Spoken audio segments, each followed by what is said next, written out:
Welcome back class 9th। चलिए continue करते हैं हमारा chapter number 5 from Ganit Manjari. I am up and down and round that is circles. तो हम लोगों ने एक्सरसाइज सेट 5.2 लास्ट क्लास में ख़त्म किया था। आज हम शुरू करेंगे एक्सरसाइज सेट 5.3 और उसे समझने से पहले हम समझते हैं थ्योरम नंबर 4। तो हमारे पास है थ्योरम नंबर 4। क्या कहती है ये theorem? The line joining the center of a circle and the midpoint of a chord of a circle is perpendicular to the chord। क्या मतलब हुआ कि मान लेते हैं ये हमारे पास एक सर्कल है जिसका सेंटर हमें C दिया हुआ है और यहाँ पर मेरे पास एक कॉर्ड है। तो क्या बोला है कि सेंटर से इस कॉर्ड के मिड पॉइंट को जो लाइन ज्वाइन करेगी, सेंटर से इस कॉर्ड के मिड पॉइंट को जो लाइन ज्वाइन करेगी वो इस कॉर्ड के परपेंडिकुलर भी होगी। तो हमें गिवन क्या है? हमें गिवन है कि AB is a chord with M as its mid point. M क्या है? कॉर्ड का मिड पॉइंट है। प्रूव क्या करना है हमने कि भैया ये जो हमने CM बनाया है ये परपेंडिकुलर है इसके ऊपर। हमें प्रूव करना है कि CM परपेंडिकुलर टू AB। तो चलिए पहले एक कंस्ट्रक्शन कर लेते हैं। कंस्ट्रक्शन क्या है? Join CB and join AC। इन दोनों को हम जॉइन कर रहे हैं। चलिए ठीक है, तो join AC and BC।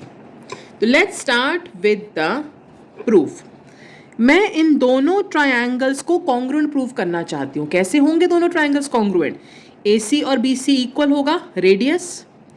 CM दोनों ट्रायंगल्स में कॉमन साइड है तो ऑटोमेटिकली वो इक्वल ही हो जाएगी।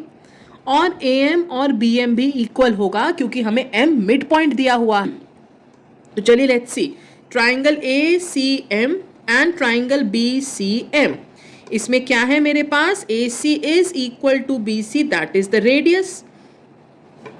CM is equal to CM that is the common side. और तीसरा है मेरे पास AM इक्वल टू BM। क्यों? क्योंकि M is the mid point. तो दोनों ट्रायंगल्स में मेरे पास तीन साइड्स इक्वल आ गई हैं।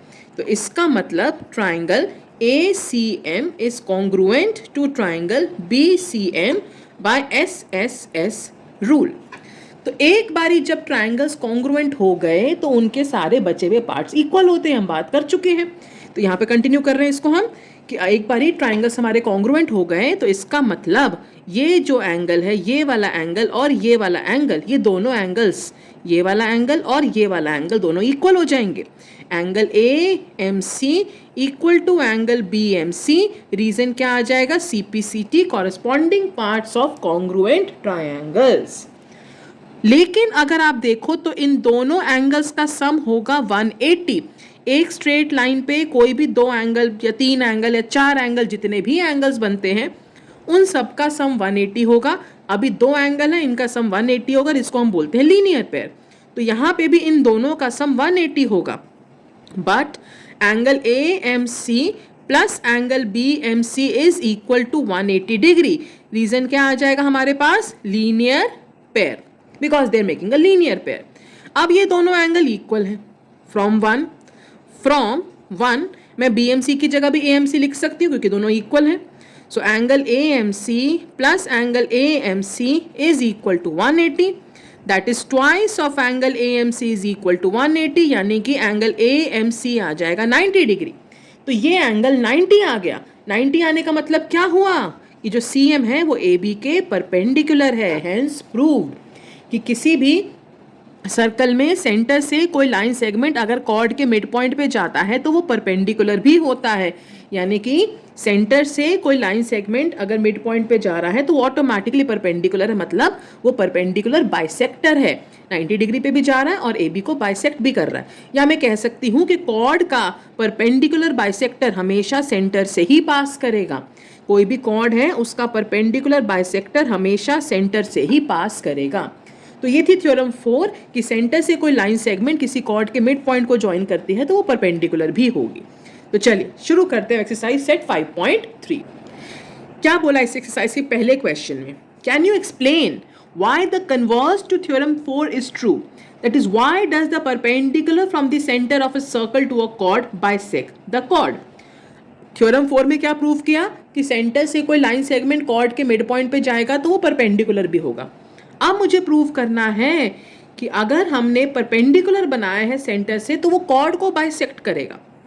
मतलब अगर मेरे पास ये रहा सेंटर सी और ये रही मेरे पास एक कॉर्ड, अगर मैंने सेंटर से इस कॉर्ड पे परपेंडिकुलर बनाया है तो मुझे प्रूव करना है कि वो इसको बाइसेक्ट भी करेगा। गिवन क्या है, CM is perpendicular to chord AB। क्या प्रूव करना है हमने कि ये परपेंडिकुलर है, इसीलिए ये कॉर्ड को बाइसेक्ट कर रहा है, यानी मुझे AM equal to MB prove करना है, यानी M मिड पॉइंट है, AM इक्वल टू MB है, ये मुझे प्रूव करना है। तो कंस्ट्रक्शन क्या है मेरी कि भैया मैं AC और BC ट्राइंगल को ज्वाइन कर रही हूँ as usual, join AC and BC। तो let's look at the proof. Now again, can I prove these two triangles congruent? Yes I can. दोनों में मेरे पास 90 डिग्री है बिकॉज CM परपेंडिकुलर दिया है। दोनों में AC और BC इक्वल होगा, रेडियस है, और दोनों क्या बन जाएंगे इन दोनों ट्राइंगल्स के लिए, हाइपोटेन्यूज, यानी दोनों ट्राइंगल्स के हाइपोटेन्यूज इक्वल है, AC इक्वल टू BC। और तीसरी चीज आ जाएगी कि CM क्या है, कॉमन साइड, तो right angle, hypotenuse and side RHS से मेरे दोनों ट्राइंगल्स कॉन्ग्रुएंट हो जाएंगे। तो let's see, triangle CMA and triangle CMB। Angle CMA equal to angle CMB, that is 90 degree because CM is perpendicular to AB। दूसरा, AC equal to BC, क्या है ये, रेडियस दोनों, और ये क्या बन जाएगा, इक्वल हाइपोटेन्यूज। तीसरा आ जाएगा CM equal to CM, that is the common side। तो दोनों ट्राइंगल्स में एक राइट एंगल आ गया, हाइपोटेन्यूज आ गया और साइड, तो इसका मतलब triangle CMA congruent to triangle CMB by RHS rule, right angle hypotenuse side, RHS rule से दोनों ट्राइंगल्स हो गए कॉन्ग्रुएंट। जब ट्राइंगल्स कॉन्ग्रुएंट हो गए तो उनके बचे हुए पार्ट्स इक्वल होते हैं, CP/CT, यानी AM और BM क्या होगा, equal. Therefore AM equal to BM CP/CT, hence proved कि सेंटर से परपेंडिकुलर बनाया है अगर कॉर्ड पे तो वो कॉर्ड को बाइसेक्ट भी करेगा और उसका परपेंडिकुलर बाइसेक्टर है, राइट। तो बस जिस्ट ये है, समरी ये है कि सेंटर से अगर परपेंडिकुलर कॉर्ड पे है तो वो बाइसेक्ट कर रहा है, या कॉर्ड का कोई भी परपेंडिकुलर बाइसेक्टर है तो वो सेंटर से ही पास करेगा। चलिए let's look eight question number 2। Question 2 कहता है कि हमारे पास एक सर्कल है, उस सर्कल में एक आइसोसेलेस ट्रायंगल है ABC, ये रहा सर्कल का centre O। An isosceles triangle ABC is inscribed in a circle with AB equal to AC. Show that the altitude, यानी कि परपेंडिकुलर, altitude क्या होता है, perpendicular, the altitude from A on BC passes through the center। तो basically मुझे prove करना है कि जो AD है वो O से पास कर रहा है। गिवन क्या है मुझे, triangle ABC is isosceles with AB equal to AC in a circle with centre O। क्या प्रूव करना है हमें प्रूव करना है कि AD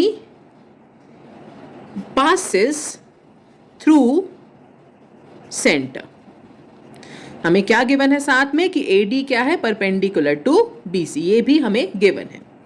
चलिए proof, can I prove these two triangles congruent? अभी मुझे नहीं पता वो O से पास कर रहा है कि नहीं, बट AD तो परपेंडिकुलर है ही ना मेरे पास, तो दोनों ट्राइंगल्स में 90 डिग्री, AB और AC इक्वल साइड्स हैं तो वो इक्वल हाइपोटेन्यूज बन जाएगा, और AD आ जाएगी मेरे पास कॉमन साइड।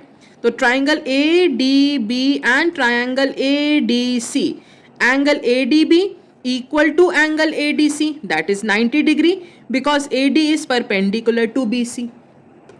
फिर AB और AC इक्वल दिया हुआ है, इक्वल हाइपोटेन्यूज, क्योंकि because triangle ABC is isosceles, ये आइसोसेलेस है तो दोनों साइड्स इक्वल है और ये ऑटोमेटिकली क्या बन गए, इक्वल हाइपोटेन्यूज। फिर AD इक्वल टू AD आ जाएगा हमारे पास कॉमन साइड, तो राइट एंगल हाइपोटेन्यूज साइड, इसका मतलब triangle ADB congruent to triangle ADC by RHS rule. एक बारी ट्राइंगल्स कॉन्ग्रुएंट हो गए, उनके बचे हुए सारे पार्ट्स क्या होते हैं? Equal. So therefore BD will be equal to DC. अब समझो ध्यान से, भाई AD परपेंडिकुलर है और BD इक्वल टू DC भी है, यानी AD क्या हो गया? BC का परपेंडिकुलर बाइसेक्टर. किसी भी ट्राइंगल का परपेंडिकुलर बाइसेक्टर हमेशा उसके सेंटर से पास करता है, यानी AD किससे पास करेगा? O से. Hence proved. यही हमने प्रूव करना था. So this implies AD is perpendicular bisector of BC. क्योंकि परपेंडिकुलर मुझे पहले ही दिया हुआ है और बाइसेक्टर मैंने प्रूव कर लिया. तो AD is perpendicular bisector of BC and perpendicular bisector of a chord always passes through the center. Therefore, AD passes through center, hence proved. ठीक है जी, ये हो गया आपका सेकेंड क्वेश्चन. चलिए देखते हैं लास्ट क्वेश्चन ऑफ एक्सरसाइज 5.3. क्या बोला है क्वेश्चन नंबर 3 में? क्वेश्चन 3 में बोला है कि two parallel chords of length 6 centimetre and 8 centimetre are on opposite sides of the centre. तो मेरे पास ये एक सर्कल है, ये रहा इसका सेंटर O. दो कॉर्ड्स हैं, एक 6 सेंटीमीटर की और एक 8 सेंटीमीटर की. तो ये रही AB, ये रहा CD. AB को ले लिया हमने 6 सेंटीमीटर, CD को ले लिया हमने 8 सेंटीमीटर. उन्होंने बोला है कि ये दोनों chords are on the opposite sides of the circle और ये आपस में पैरेलल हैं. सर्कल का रेडियस मुझे 5 सेंटीमीटर दे रखा है, यानी कि OB OD दोनों 5 सेंटीमीटर होगा. हमें इनके बीच का डिस्टेंस निकालना है. ये इसका मिड पॉइंट, ये इसका मिड पॉइंट, परपेंडिकुलर डिस्टेंस निकालना है. अब लाइंस पैरेलल हैं तो ये एक स्ट्रेट लाइन ही होगी, बिकॉज ये 90 है, ये 90. को इंटीरियर एंगल्स हम छोटी क्लास में पढ़ चुके हैं. को इंटीरियर सप्लीमेंट्री यानी MN एक स्ट्रेट लाइन होने वाली है. तो मुझे OM निकालना है, ON निकालना है, ऐड करेंगे मुझे इनके बीच का डिस्टेंस मिल जाएगा. तो चलिए लेट्स सी क्या गिवन है. गिवन है AB is equal to 6 centimetre, CD is equal to 8 centimetre और रेडियस मुझे दिया है 5 सेंटीमीटर. मुझे क्या फाइंड करना है? मुझे फाइंड करना है MN यानी दोनों कॉर्ड्स के बीच का डिस्टेंस. चलिए आते हैं सॉल्यूशन पर. हमें पता है कि perpendicular from the centre bisects the chord. Since perpendicular from the centre bisects the chord, इसका मतलब अगर ये परपेंडिकुलर है तो AM MB के इक्वल होगा, let it be 3 centimetre. Reason क्या आ जाएगा? OM is perpendicular to AB and CN ND के इक्वल होगा, इक्वल टू 4 सेंटीमीटर, क्योंकि ON है परपेंडिकुलर टू CD. भाई ये परपेंडिकुलर है तो ये 4 और 4 हो जाएगा, ये परपेंडिकुलर है तो ये 3 और 3 हो जाएगा. Perpendicular from the centre bisects the chord. ठीक है जी. अब आप देखो मेरे पास दो ट्राइंगल आ गए, एक ये छोटू वाला और एक ये छोटू. दोनों में लगाते हैं पाइथागोरस थ्योरम. इसमें लगाएंगे OM आ जाएगा, इसमें लगाएंगे ON आ जाएगा. तो पहले मैं ले रही हूँ ट्राइंगल OMB. पाइथागोरस थ्योरम क्या होती है? Hypotenuse square is equal to perpendicular square plus base square. And hypotenuse क्या होता है? राइट एंगल के ऑपोजिट वाली साइड.